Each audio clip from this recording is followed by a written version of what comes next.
Las Vegas has got a lot of stick for the time that it's on, being the fact that everyone will be asleep. Well, what would the race be like if it was held in the day? Well, we're going to find out, because on F123 in Grand Prix mode we have the option to play Las Vegas in the daytime. Yes, welcome back everyone to F123. We're going to have a 35% race, 18 laps around Las Vegas. I've not driven too much this track, about one lap in time trial. Other than that, that's it, to pretty much get a setup.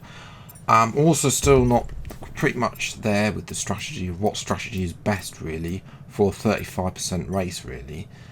So, you know, we're just going to...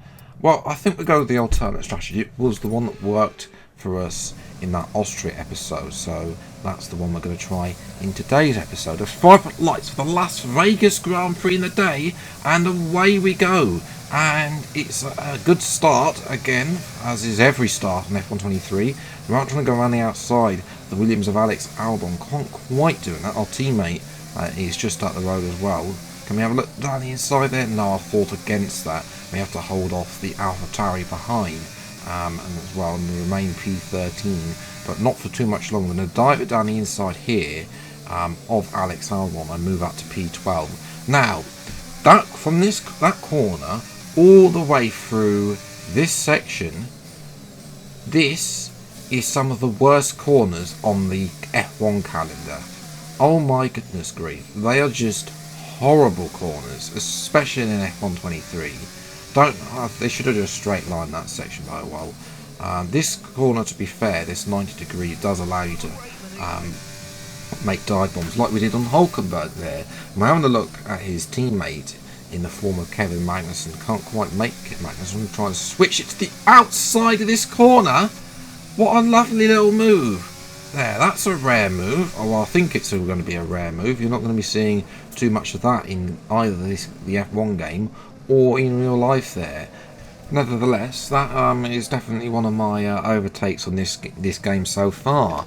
Now though, it's time to look ahead. And first of all, the long straight. It is OP. You need DRS down that straight.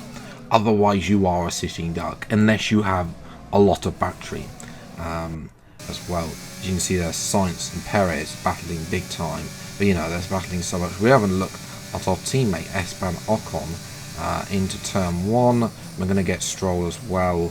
So it's double dive bomb up to P8 as Stroll was caught napping there into turn 1. Turn 1 is also a place, although it is a staggered grid. You know, they could have put it back a bit. I don't know, but there we go.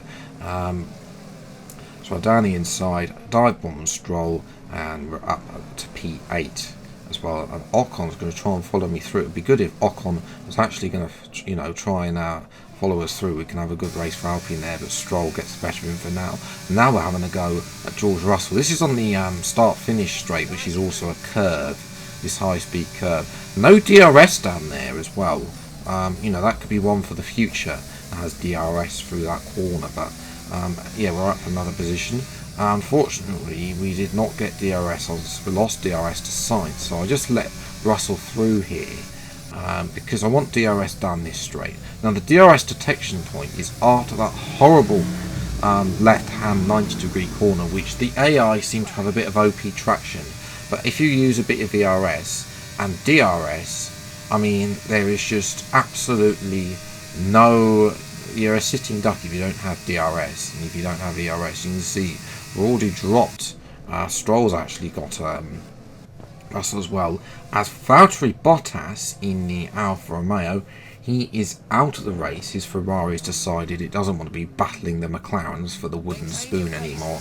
That brought out the virtual safety car, which ended on lap 7 as well. As we go down this straight, we've not got DRS on Sainz, but then we got later on lap 7, the virtual safety car gets redeployed for Bottas's incident because his car is just ghosted there on the inside. I don't know why we didn't have a full safety car to clear that up, but anyway, we're going to have DRS now on Carlos Sainz down this big straight, and Sainz is just a sitting duck. There is no match for DRS, especially the fact on this year's game. I think that maybe on F122, when DRS was less OP, then it would be fine. But again, everyone's stuck in this is going to be a massive problem. DRS trains. We let Russell pass to get the DRS again, because Sainz is pitted as well. So we don't have the outright pace on these mediums to go clear them by 1 second. Russell again becomes the sitting duck as we just power him. He's blocking Magnussen, to be fair. He's done a good job at that. But now we jump to lap 10. Again, this is I've obviously stepped out of those battles. Try and get some clean air, because I think clean air on this on this track, will also be crucial as well. As Lewis Hamilton says, a new fastest lap of the race. Softs go on. Perez is on hards. Again, I don't quite know how the hard tyres should be fitting in the 35% race, whether it's just like a 25% race and the AI shouldn't be using them. It ultimately varies, but we've come out not very nice in P15. But we're going to try and rectify our position as soon as possible. We're now on the best tyres out of everyone. Sargent and Zhou are sitting ducks, even though Zhou had DRS. Not as good as this. Seems I've got a good setup in the straight line, just not in the corners clearly around Las Vegas here.